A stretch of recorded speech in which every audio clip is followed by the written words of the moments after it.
procedures at mga political processes. Ang mga gumagawa po nito ay maaaring mga state actors or non-state actors, pribadong grupo o kahit mga proxy nila sa loob at labas ng sarili-sarili nilang mga teritoryo. So far po, sa next slide po natin, yan po yung series, no? Ito na po yung mga investigations into FIO and FIMI na nagawa na po namin through since last year, no. Yung una po ay nagawa namin nung May na na-cover na rin po kanina, no, yung mga paninira po against Commodore Tariela ng ating Philippine Coast Guard. Next po is yung kasagsagan ng March, no, hanggang July, meron po kaming na-monitor na Chinese state media na actively po nagsuso ng iba-iba at mga questionable impormasyon tungkol sa Sigalot sa West Philippine Sea. At ito po yung pinaka-latest, no, na meron po kaming nahukay na pro-China na network of X accounts na nagsispread ng anti-Philippine sentiment habang nagpo-push ng content related po kay Vice President Sara Duterte. Sige po, next slide po. In the interest of time po, skip ko na po yan, nabanggit na po yan kanina. Isa po po, sige po, yan.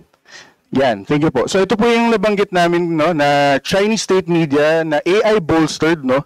So ang China Daily po ang pinakamalaking English language news agency, newspaper sa China, at meron po silang affiliate na TikTok channel na Media Unlocked. No, dito po sa channel na to, nag-upload po sila ng mga videos na gumagamit ng AI at na questionable po ang content. No, so sa kasagsagan po ng aming investigasyon, naglabas po kami ng ilang mga storya at ayun po yung mga pamagat po ng mga storya na yon na sumusunod, no. So Chinese State Media Unlocked is seeking credibility, no, passes off information, opinion as news. AI bolsters state media TikTok offensive to influence narrative on the sea dispute. And yun na nga po, Chinese state media unlock TikTok accounts plays victim after being flooded with negative comments.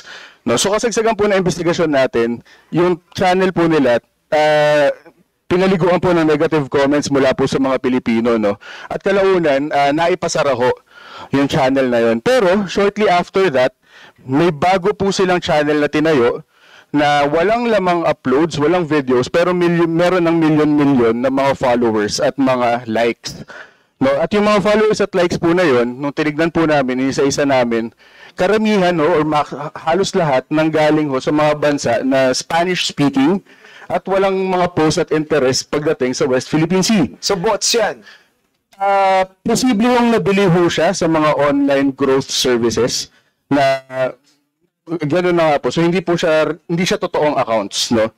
In a sense na hindi siya totoong nakikipag-interact dun sa issue na yon. Sige, go ahead. Sa kasagsagan po ng investigasyon namin, next slide po. Yan. Isa pa po, sorry. Yan. So sa kasagsagan po ng investigasyon namin, pinake up po ng CNN sa US yung report namin tungkol sa paggamit po ng Media Unlock ng AI. Dahil ho doon, no, tila napikon ho itong Media Unlock na to, at naglabas sila ng 2-part video series kung saan po pinakita nila yung picture, no, ng aking editor na nagsalita po kanina, at kung ano-ano pong mga baseless accusations yung binigay nila tungkol sa amin, na kesyo bayaran daw kami ng US at kung ano-ano pa. No? Kalaunan po, next slide, bumalik din po sa TikTok yung original nilang account na nauna pong pinasara. Binaro po nila yung secondary account na may mga followers kahit walang content.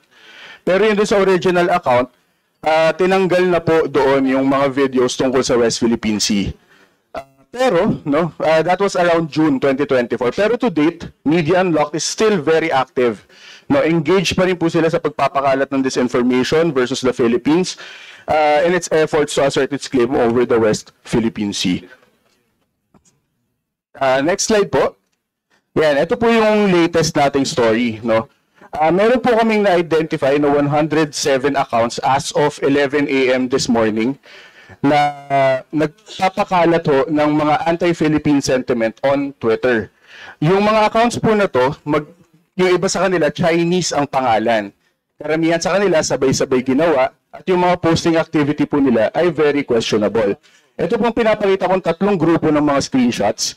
Yan po yung mga post na ina-identify namin para i-connect itong mga accounts na ito. So yung una po, pinakalat po nila ang screenshot ng napabulaanan na Polvoron video. So these are anti-Philippine sentiments Anti-Philippine sentiments po against West Philippine Sea.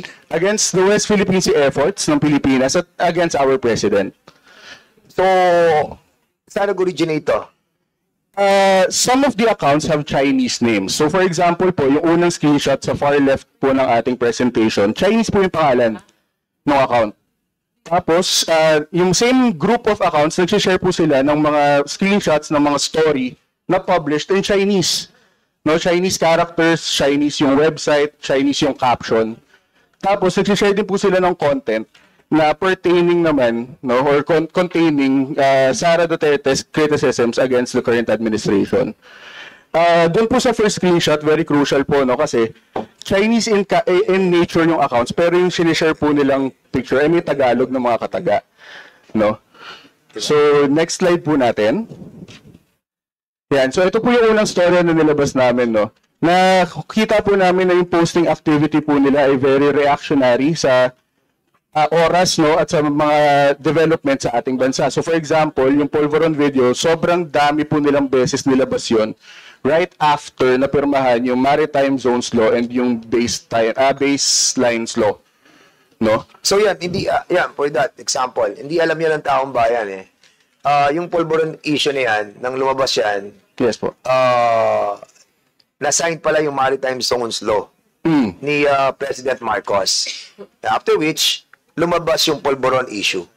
Ni-recycle po, yes po. Ni-recycle nila. Ni-recycle But nila. it happened already, yung Polvoron issue. Yes po. Luma na siya. Ang nag-recycle noon, yung mga accounts coming from a foreign country.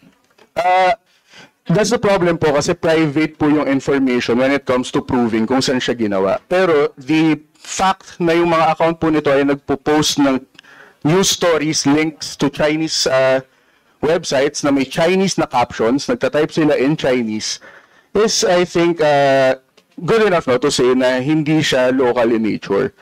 No, although again, wala po tayong solid na evidence on that. No, so yun, yes, yun po yung tamang term din, ni-resurface, ni-recycle po nila yung Polvoron issue during this, during itong mga panahon na to, no, as a reaction to the signing of the landmark laws. No? Next slide po. Yan. Thank you po. This network also shared the same 3 blog posts. So 100 accounts po ito, 107. Yung na-identify pa lang po namin and lumalaki po yung listahan hanggang ngayon. If gusto niyo po makita yung database, yung link po to that is in the stories that we have published. We are very transparent po about that. So kaninang umaga, ang huli naming record ay nasa 1,200 na po yung na-generate na tweets. Repetitive. Most of the tweets lumalabas in 4 minutes na burst. Sabay-sabay nilalabas. No? So very questionable. So, excuse me, sorry. Yes po. So, ang pangalan ninyong Media Unlock. Hindi po, yun po yung separate na investigation na ginawa namin kanina. That was yung Media Unlock po is a TikTok naman account. So, is the name of your the name of our group is Press 1 PH. Press 1 PH. Yes okay. po. Yung Media Unlock yun po yung Chinese organization. Sige, go ahead. Okay.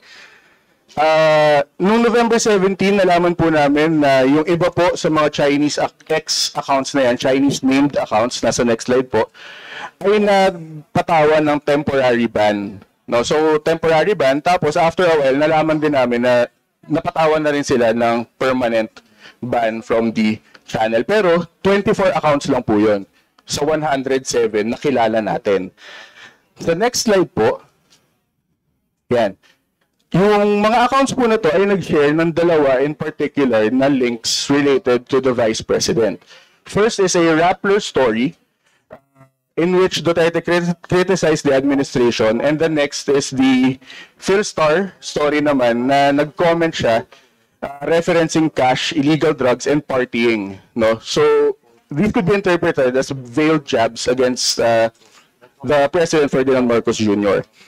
Repetitive din po ang pag-tweet nitong channel, nitong network na po ito ng mga accounts. At lumalabas po yung mga tweets nilang yan kasabay ng mga development sa hearing po ng Quadcom. No, so lumabas yung tweets nila nung na-implicate yung ilang family members ng Duterte family sa isang drug case. Tapos lumabas ulit ng sabay-sabay